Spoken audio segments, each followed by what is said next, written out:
You're listening to Civic Media.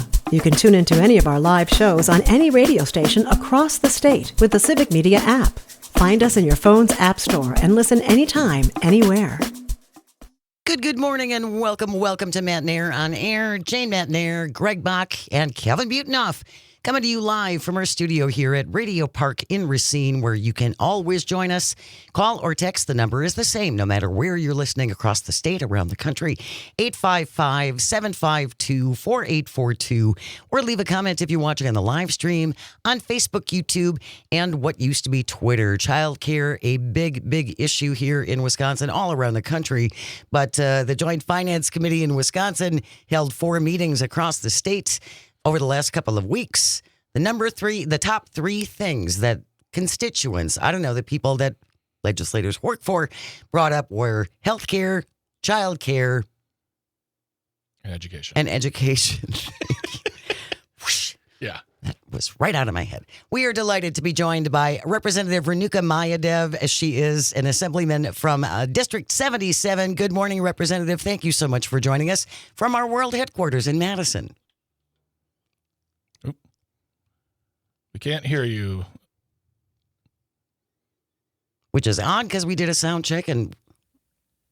Okay. There we go. There we go. All right, great. There we go. We did Good it. morning. Good morning. Welcome, Representative. Thank you so much for joining us.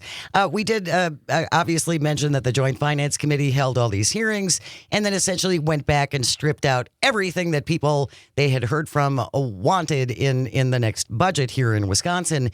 So the Democrats have come up with their own package to try and address the child care crisis. Before we get to that, Representative, I want to talk a little bit, first of all, about your decision to run for office. What was it that got you into politics? Because this is your first role as a representative. Yes. This is the first time I've held an elected seat. So, I'm a mother. I'm a daughter of immigrants. I've worked for women, children, and families all of my career. I had the great honor of working for Marian Wright Edelman, who's the founder and the civil rights leader who worked with Dr. King. She founded the Children's Defense Fund. So I worked for her for many years running the state office in Ohio. And, she told me when you see injustice, you got to stand up. And so right now, we're seeing it in our state and across the country. There's a lot of things that are happening. They're unjust, unlawful, unconstitutional. And so I had to stand up and fight for women, children, and families. Was it daunting for you to decide to run? Because I think there are people listening, men and women, who are thinking, gosh, I would really like to do something, but I just don't think I can. What would you say to folks who feel like that? Yeah, it is daunting, right? You have to raise money, you have to make connections, you have to get your name out there. I would say to folks that are interested, start local. I think start with advocacy. Like I said, I worked as an advocate, and then I also worked in politics for the former governor of Ohio, the last Democrat as of now. Hopefully Ohio will have another Democratic governor, but I worked for Governor Ted Strickland of Ohio.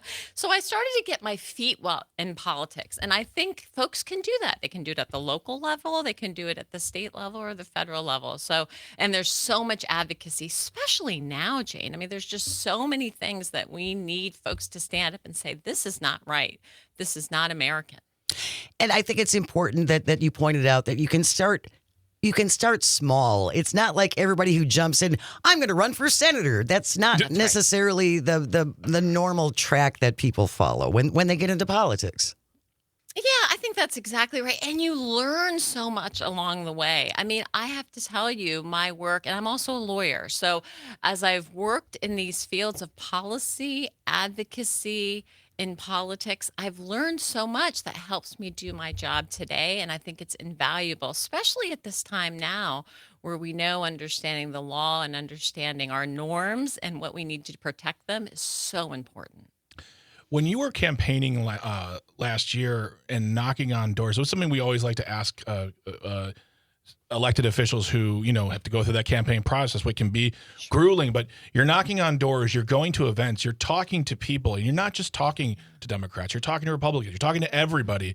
And I always want to know, what are the things that actually, as Wisconsinites, as a group concern us, regardless of who you vote for. We mentioned childcare, we mentioned healthcare and education, but are there other things that you heard from your now constituents who said these are the things that really are on these are our kitchen table items for the economy? Those kinds of things you heard.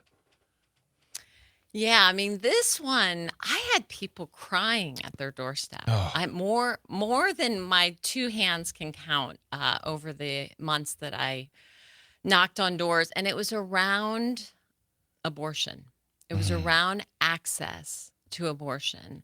I had mothers and fathers say, this is critically important. And the fact that we still have that 1849 law on our books is appalling. It's alarming. And that's one of the top things that we're going to get rid of when we're in the majority. But it was really emotional. I had actually a devout Catholic, an older woman, come out of her door. I can remember the home clear as day.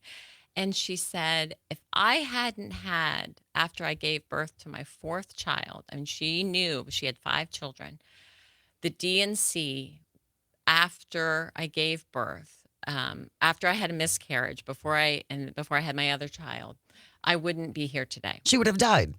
She would have died. She would have died. And then her kids that she had already would have been without a mother. Yep.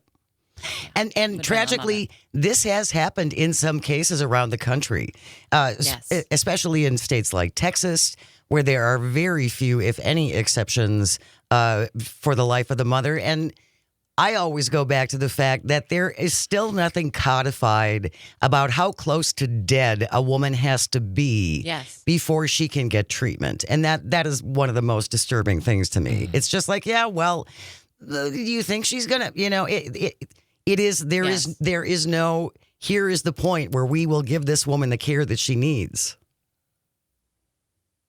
It's alarming. It It's is. shameful. And that's one of the reasons I ran. I worked at the UW School of Medicine and Public Health. That was my last job before I ran for assembly. And I worked on maternal child health issues. And I saw how important having the full complement of tools are to an OB or OBGYN, and that they're scared to practice in this state because they never know if that toolbox is going to be ripped away from them. So they'll go to another state because there's other states that have the full tool set available. They can do their job. They can take care of patients. And they can feel good about the work they're doing and without being worried about getting sued or a threat of a lawsuit or their license being taken away. It's shameful.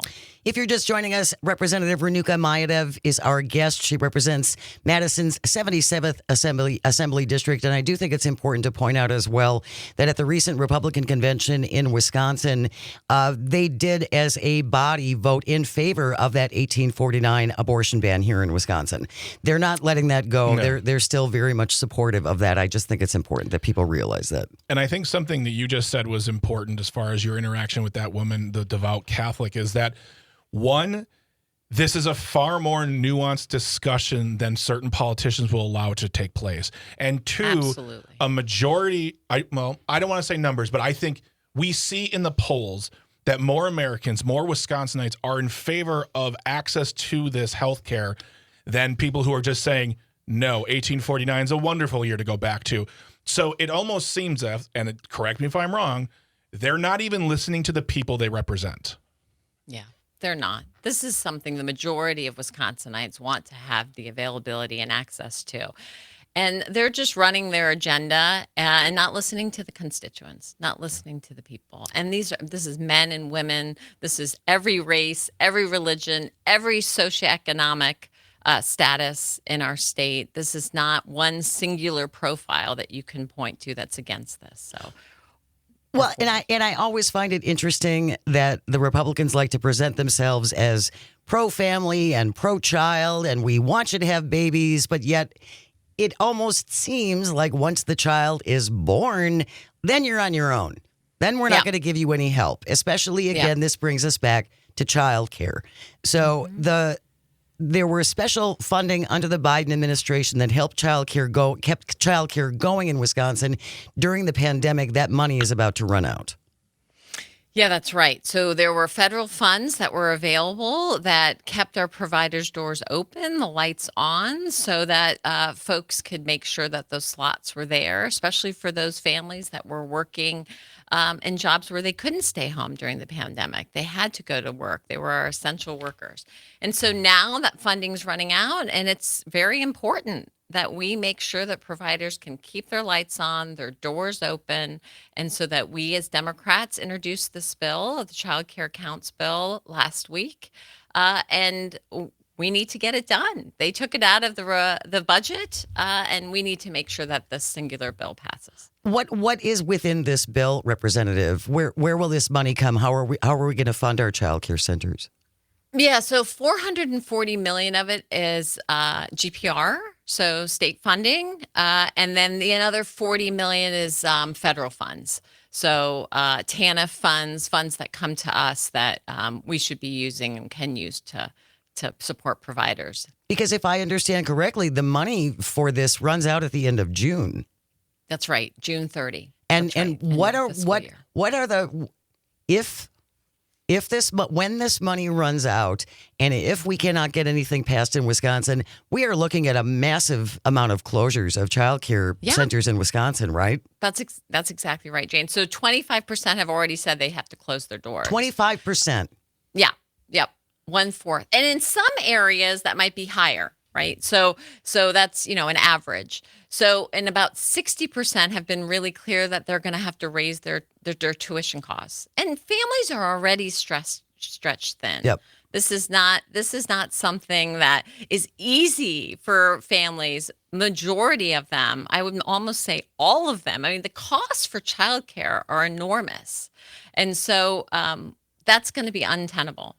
And I think it's important also because you're right. Childcare is very, very expensive, but it's not because childcare providers are all driving Mercedes. That's not the case. They're very low. The pay to work in childcare is very low. It's the insurance costs. Yeah, I mean, you've seen the wages. I mean, the wages, the median wage for staff in childcare settings is between $7 and $13 an hour. That's the median wage. I mean, there is no other work that's so important, that's such high value work paid at such low wages. I think it was Corrine Hendrickson, who was either on our show or Pat's show, who's saying one of the things they're working towards is just being able to get enough funding so they can start the base pay at $13, which it's great. That's great, but it's also like they should be making more. Well, again, we attach so much importance to children and taking care of our children and all of these things. But when it comes to pay for it, it's like, yes, well, maybe they're not that important. Ask grandma and grandpa. They can come out of retirement. Or just quit your job and stay home. Yeah. Ladies. It's ludicrous. I mean, are they not? Maybe they must not be living in the same world we're living in, where most households have two people working, or if you're a single household, one person's working maybe 1, 2, 3 jobs, right, to make the household budget work. And so this is not something that's in reality. We're going to continue our conversation with Representative Renuka Mayadev. Stay close. You are listening to Matt Nair on Air. This is the Civic Media Radio Network. We'll be right back. You're listening to Civic Media. Stay up to date on the latest news and information for your local community and Wisconsin by signing up for our free email newsletter. Visit civicmedia.us/email to get started. Good morning and welcome back to Matt Nair on Air. Jane Matt Nair, Greg Box, Sweet Cal B on the board, coming to you from our studio at Radio Park in Racine. Join us, call or text. It is the same number, 855-752-4842. Leave a comment if you're watching on the live stream on Facebook, YouTube, and what used to be Twitter. We do have baseball coming up about an hour from now, depending upon where you are listening. The Crew hosting the Red Sox big hit from Christian Yelich last night at the game. Walk-off grand slam, Yeah, baby. walk-off grand slam was pretty great. The Crew hosting the Boston Red Sox. Our broadcast starts at 11:35, and you can listen live to the game on terrestrial radio on WRCE in Richland Center, WISS in Oshkosh, WRJN here in Racine and Kenosha, WCQM in Park Falls, and also WBZH in Hayward. The Crew hosting the Red Sox. Our broadcast starts today at 11:35. Right now, we're joined by State Representative Renuka Mayadev, represents the 77th Assembly District, and we're talking about a new child care measure that you are the author of, Representative Mayadev, in response to essentially the Republicans stripping out everything from Governor Evers' budget that would help support child care in Wisconsin. And the question I have is, we spoke earlier about this, is that there are monies that are out there that will run out in June. Is there, at least being put together by Democrats? I'm not going to. I don't want to sound like a downer here, but I'm going to rely upon Democrats. Is there a contingency plan for anything at all? Is there emergency funding? I mean, is someone going to propose maybe tapping into the surplus to cover it? But I mean, as you said, if this goes through and that funding ends, a lot of businesses are closing in this state. Yeah, I know that the governor's team and there's talks about this, but we just need to get this done. Yeah. I mean, here's the thing. It is infrastructure. Families cannot get to work. Workers cannot get to work unless there's childcare. And I don't know of a bridge in this state that if it was fully out, it wouldn't be fixed as quickly as possible so folks could get to work, especially if that road led to a factory or a business place where workers had to use that to get there. We need to look at childcare in the same way. I just don't understand why this is always a fight. And women disproportionately take the burden of this, Yes. right? They drop out of the workforce. Yes. They can't continue their education. And we seem to always get the short end of the stick. I think the time is up, right? We need to get this done. We need to make sure the providers can keep their doors open. And the beauty of this is it's win-win. Businesses can have that reliable, stable workforce that they need to make their profits. It would be great if every business was able to build in a child care facility within their business. That simply is not where we are. There are, from what I understand, a few businesses who do actually offer on-site child care, but that's a rarity. That's a major rarity. And it also Yes. seems to me, Representative, like the Republicans lack long-term vision as far as consequences go. Yes. It just doesn't seem like they. So if we do this and we cut out this money and women have to start dropping out of the workforce, we already have a hard time filling positions. This isn't going to make that easier. No, it's going to make it worse. Right. It's going to make it worse. Yeah. And something you just said, it's a win-win. And I'm going to throw a third win in there. If they were to pass this, it's a win for business. It's a win for families. It's a win for them as politicians to go home and knock on the doors of their district and say, we saved thousands of businesses and it made it more affordable for childcare in this state because we passed this law, because we created this funding, because we did anything. Instead, they're going to go back to their district and someone can say to them, well, aren't you part of the reason why thousands of businesses closed in this state? To me, you got to go back. You want to campaign. You want to get reelected. And this is something that seems like, to me, and I'm not very smart, a no-brainer. No, it is. It is, right? Because I hear from my Republican colleagues when I speak to them about it, their constituents want them to do something on this issue Yes. too. Yes. Exactly, Greg. And so this is a win-win-win, as you said. And one more win. Kids will be ready for school, There right? you go. When you're in congregate settings, whether that's a family child care or a center-based child care, you're with other children. You're learning how to get along, how to interact. When you're toddlers, you're ready for school. You've got early literacy skills Yep. that are ready to be used. I mean, there's just so many wins. I could take up the whole show talking about all of the benefits of high quality early child care. And so there's too many reasons for us not to do this. Representative Mayadev, should people call their representatives? Does it make a difference? Yes. Yes, especially if you live in Republican districts. I mean, the Democrats, this is something that's the top of our agenda. We want to get it done. We will get it done. The governor is with us. But I tell you, we need Republicans to understand this is a critical issue too, and that they need to have action on it. You know, an easy way to find out who represents you is to go to myvote.wi.gov. All you have to do is put your address in there, click enter, and all of your representatives' information will come up, all the contact information, their phone numbers, their addresses, all of those things. Get on the phone, make some calls. They do work for us. And be nice. Be nice when you call. Be nice, please. It's some young aide who is answering the phone. That's not the person you need to be yelling at or swearing at. We're very anti that.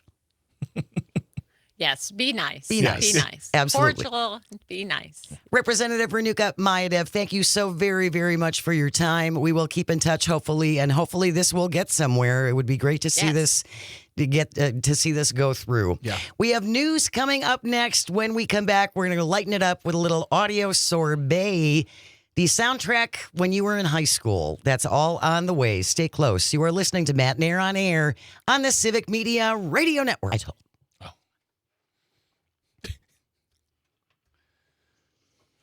Good morning. Welcome back to Matt Nair on Air. Jane Matt Nair, Greg Bach, and the Board Lord coming to you from our studio at Radio Park in Racine. Join us, call or text at 855-752-4842. Leave a comment if you're watching on the live stream on Facebook, YouTube, and what used to be Twitter. You can also now leave a voice note if you have the Civic Media app.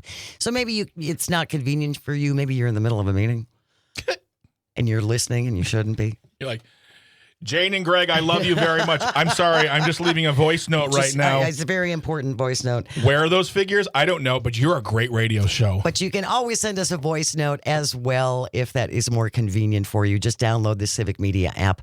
Coming up a little bit later on today on the Maggie Dawn Show from 4 to 6 in the 5 o'clock hour, Maggie's going to be breaking down more of the impacts of the Trump tariffs on small businesses and what that means for small business in Wisconsin. We've talked about this quite a bit as well. Small business are the backbone of our economy. Or so they tell us every time they're campaigning. Heard. Yeah, that's what we've heard. But join Maggie today from 4 to 6 p.m., our friend and colleague here at Civic Media. This is the portion of the show that we like to refer to as audio sorbet. Where we take a little breath. Yes. Take a little break away from the news and lighten things up just a little bit. This is not necessarily light.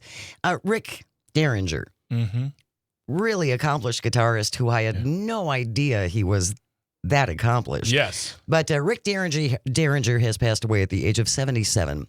And we started talking about, there is one album that he had when I was in high school. Yeah. Just called Derringer. And I only played one cut on that album over and over and over and over again. Was it that you listened to the album once and that was the only one you even, like, you don't? No, I listened to the whole album. Okay, it's just this was the one that grabbed me. So Calvin, can you play this clip from Rick Derringer, please?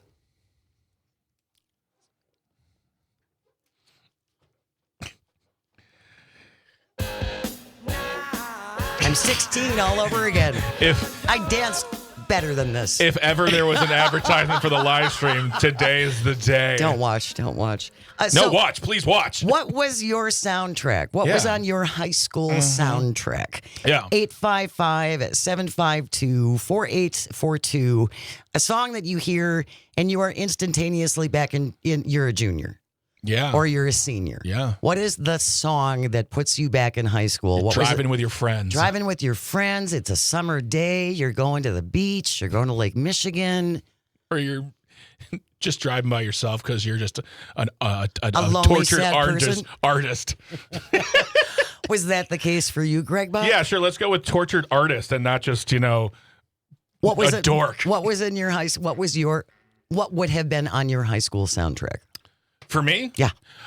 So I was saying earlier, my high school soundtrack, and honestly, it would be grade school, middle school, and high school was defined by one band. Now, I've said it before, I am still a metalhead. I love metal music. Yep. I love all kinds of metal music. But for me, there was always one band that defined my experience of those years, and it was Metallica. And I know they were like, oh, he's gonna play Enter Sandman or something, like really accessible. No, I'm gonna play this cut. Calvin.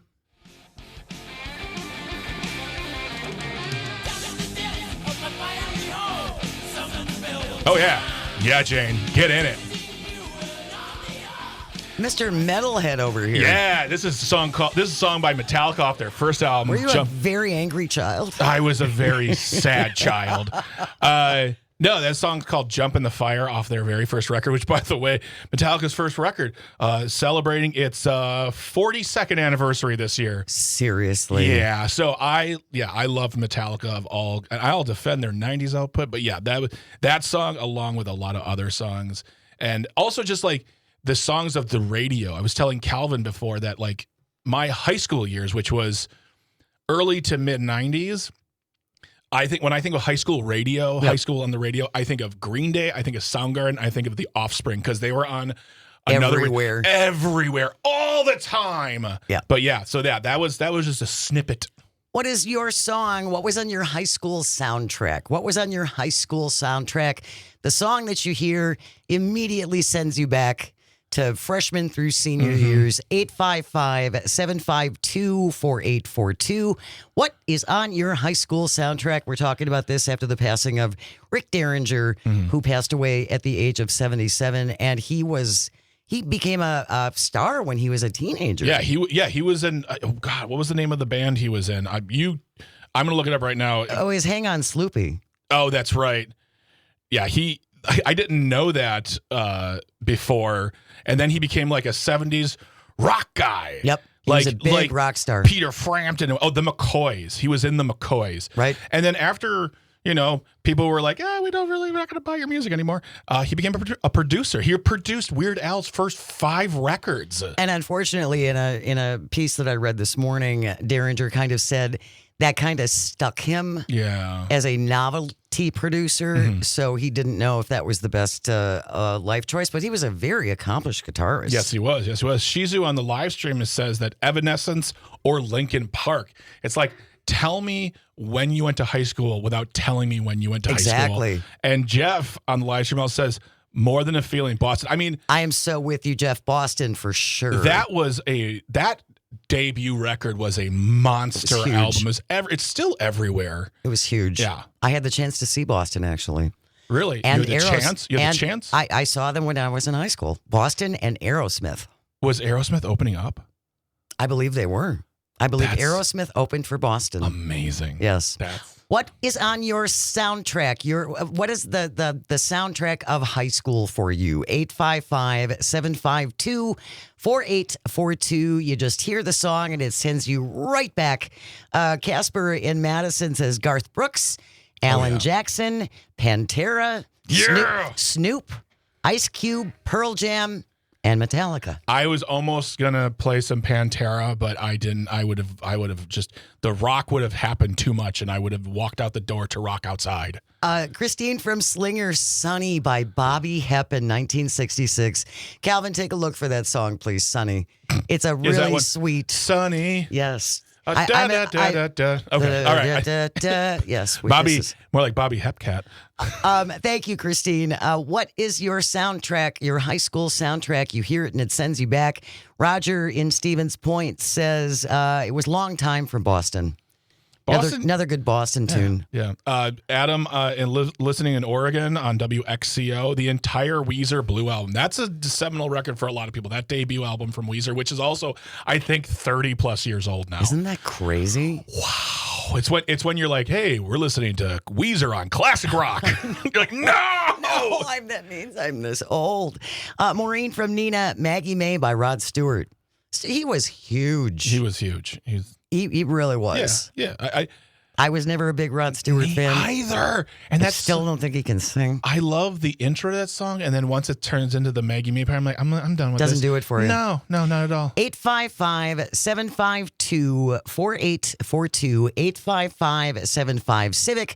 Today for Audio Sorbet, we are talking about your high school soundtrack.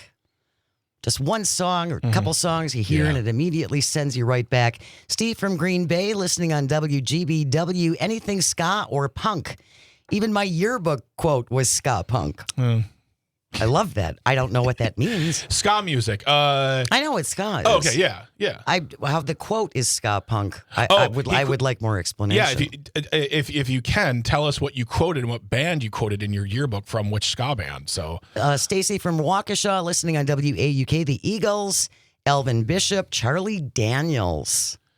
Very good. man, Charlie Daniels used to be cool, and then he became just a total weirdo.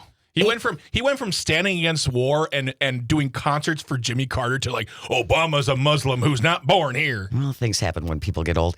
855-752-4842. What is your soundtrack from high school? Connie from Portage is on the line. Good morning, Connie. Thanks so much for joining us.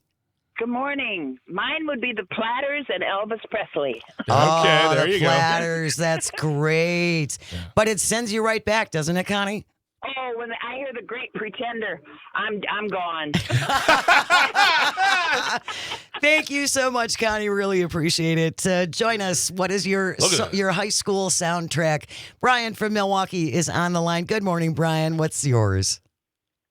Good morning. Yeah, being born in '85, I was in high school 2000 to 2004, and we had a lot of Backstreet Boys, NSYNC, Britney Spears, Oh, yes. that type of thing. I, But the one song that transports me right back to high school is by Outkast. It's Hey Ya. oh, yes. Oh yeah. That's a fun song, actually, Brian. Yeah. Okay. So Thank Steve, you, Brian. Appreciate it. Steve from Green Bay. This was the quote he had by This very, is the ska punk quote. very influential band Operation Ivy. Conditioned to self-interest with emotions locked away. That's what they call normal. That I'd rather be insane. All right, that's when they gave us the license to put whatever quote we wanted into our yearbook. It's like you really pushed it. I had a Beatles quote. I had a Willy Wonka quote. And I think I had a quote from Hook because I just had no accomplishments in high school. So some kids were like, I lettered in varsity. I'm like, I did theater. Now let me talk about my life. Here's my things. Yeah. What is your soundtrack from high school? Talking about this after the passing of Rick Derringer at the age of 77. For me, it was Let Me In. I immediately go back to being a junior in high school. Yeah. Ronnie from Horicon on WAUK. James Taylor, that was another one. Yeah. When I was an angst-ridden teenager, James Taylor, the Mudslide Slim album. I was going to say. I would play it over and over and over. Angsty teenager doesn't really always equate to James Taylor. It was, yeah. You got listen to the album. It was angst and subtext. Yes, exactly. I just saw one Allison Cudahy listening to WAUK. I heard it through the grapevine. And at the time when that came out, there were like a bunch of versions. So there was a Gladys Knight, there was CCR and Marvin Gaye. Like you had all different versions of just that one song. Calvin, as our resident young person, we are curious to know what would send you back to high school when you hear the song. I guess for me it would be. So I'm a big rap fan, so I guess anything by Lil Wayne would be a big middle school. I remember the first album I remember caring about it coming out came out when I was in middle school, but it was Lil Wayne's The Carter 4. Oh, and yes. it had this song on it. Yeah. I'm going back in. Okay, I lost my mind. It's somewhere out there stranded. I think you stay. So And that's as much as you can play. that's just about as much as I'm going to play. And I do genuinely like this music, but that being said, one of my goals of playing it when I was in high school was when I got my first car was to be as obnoxious as possible when driving out of the school parking lot. I can see that doing So that. that's definitely part of it. So you liked it for the obnoxious factor. That kind of played into it For sure. a little bit. 855-752-4842. The soundtrack from high school. What's the song that sends you back? 855-75-CIVIC. Lisa listening on the live stream, REO Speedwagon. REO There you go. Speedwagon, Whistler, Bobby Goldsboro, Honey, I remember that Whistler, Quiet Riot, Pink Floyd, The Wall, so many good ones, Hotel California, and Angie. Thanks everybody for joining us on this Great fun. Exactly. When we return, we got to wrap things up. We can take a couple more calls if we take them real quickly. That we have This Shouldn't Be a Thing. Pigeon Quest Edition is on the way. You're listening to Matt Nair on air. This is the Civic Media Radio Network. Sweet mama, let the shout in your heart You're listening to Civic Media. Find the latest news, information, and archives of all your favorite shows on the Civic Media website, civicmedia.us.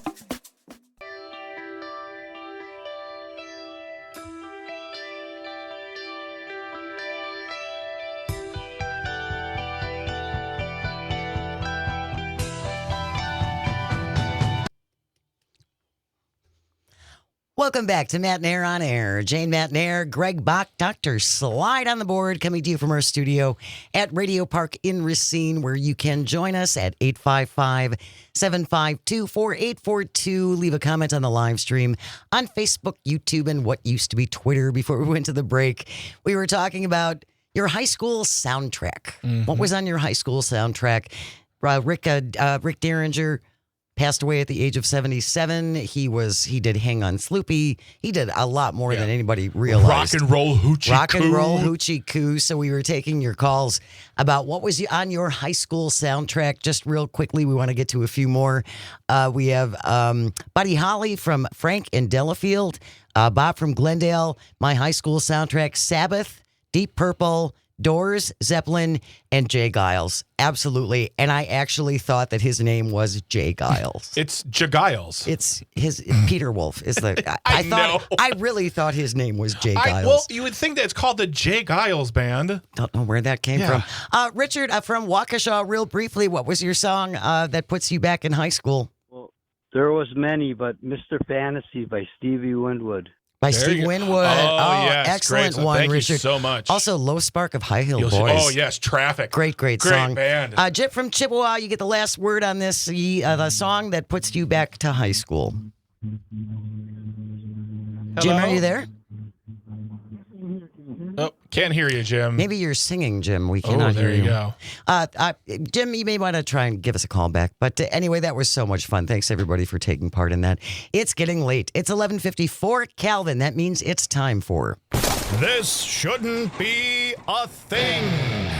If you ever have a thing you think should not be, send it into Greg and me at janesays@civicmedia.us. This from WISN Channel 12 here in Milwaukee. Sharif Pajay and Aaron Cooper from CNN with the story, but the headline says, watch, 2 wild pigeons try to stow away on board Delta Airlines flight. A flight from Minneapolis to Madison got delayed over the weekend after 2 pigeons somehow got on board Delta Airlines flight 2348. There were 119 passengers on board, 5 crew members. One passenger told CNN it was bizarre. When I got on the plane, I heard a passenger tell a flight attendant she thinks there's a pigeon on the plane. And I looked at her and I thought, what is she talking about? Sure enough, after he got buckled in, he heard a commotion a few rows ahead. Baggage handlers got called on board to get a hold of the pigeon. And the pilot even got on the intercom to tell everyone, quote, there's a wildlife situation on the plane, unquote. After the plane left the gate and was getting ready to take off, another pigeon showed up in the plane. It was strutting up and down the aisle. As you do, because they paid for the upgrade. Someone tried to grab the pigeon. That, of course, sent it flying, so he's flying through the cabin. Video taken by this passenger shows the pigeon flying as a passenger jumps up and tries to catch it in a jacket while a woman screams. After that failed, the bird ended up in the back of the plane. The pilot actually had to get permission to return to the gate, at which time another baggage handler, they're apparently really good at this, came on board and got a hold of the pigeon and removed it safely. In a statement, Delta says it appreciates the careful actions of our people and customers to safely remove 2 birds from the aircraft prior to departure.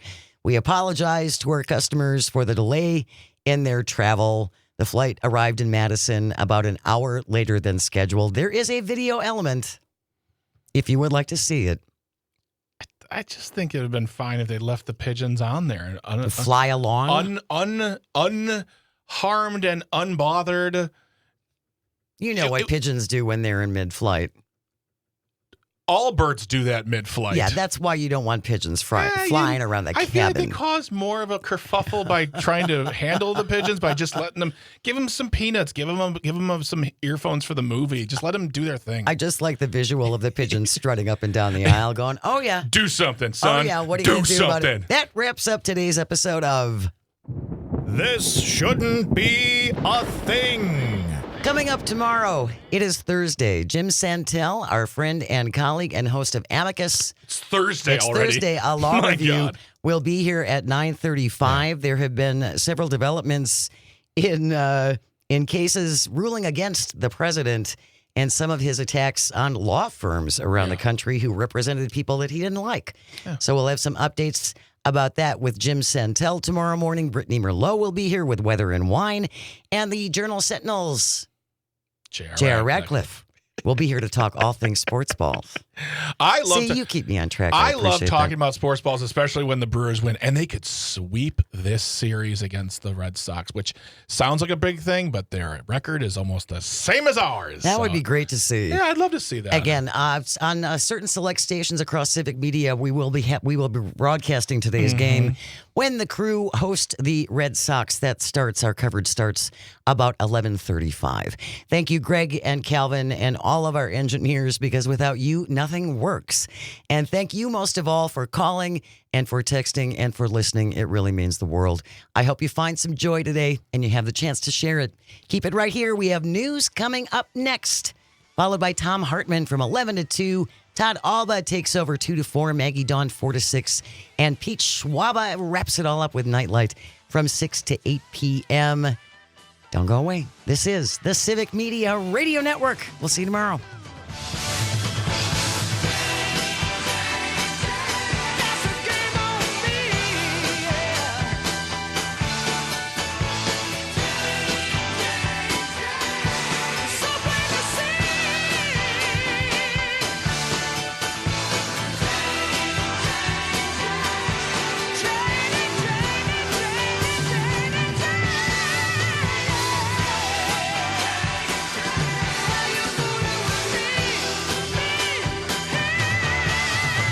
The national news cycle never stops, but it can be hard to find news about your local community. Civic Media is dedicated to providing quality local and state news coverage across Wisconsin. With the Civic Media app, you can get notifications about local stories that matter to you and your community. Find the free Civic Media app in your phone's app store and choose notifications from the menu to tell us what kind of news you want to hear about.